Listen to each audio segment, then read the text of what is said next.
Hey guys, the 2019 Cricket World Cup final between England and New Zealand was the greatest final in the history of the sport. You might have heard a lot of people say England won the game, but New Zealand won our hearts. But New Zealand actually won within the rules of the game, and one crucial umpiring decision cost them the trophy.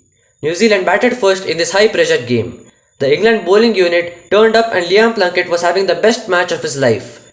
Good knocks from Nichols and Latham got them to a competitive total of 241. In the second innings, England were in a very dangerous position, but the incredible partnership between Stokes and Butler turned the game towards them. But suddenly, they lost quick wickets, but Stokes was there till the end. They needed 15 runs from 6 balls, which is pretty easy in modern day cricket.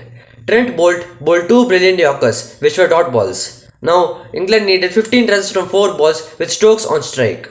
He came across the stumps and hit a 6. Now they needed 9 runs from 3 balls. They scored 8 runs from 3 balls, which led to a super over. Even the super over was a tie, and England won only because they scored more boundaries than New Zealand.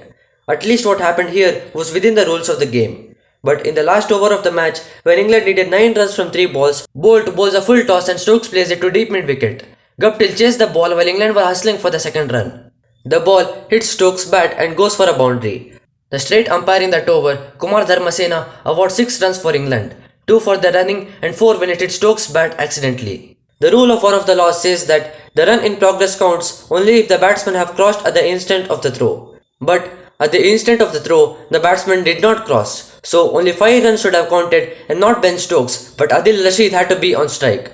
The difference here is huge. Stokes was in great form and was having a great match, whereas Rashid wasn't even a recognized batsman. So, Boult would either get him out or would not allow him to score, which would eventually result in the victory of New Zealand.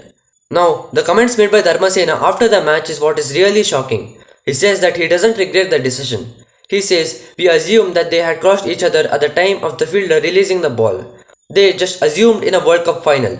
If they had the doubt, why not check the TV replays?" For that he replies, "It's easy for people to comment after seeing the TV replays. But we did not have the luxury of TV replays at the ground as no dismissal was involved. What is the use of having technology when it is not used when required? What is the use of the rule when the purpose of it is not fulfilled?" If the same mistake was made in the 20th century, it would be acceptable. But with all the technology, they still made the wrong decision as the rule did not allow them to check it again. The ICC also states that they had followed the right process when making the decision.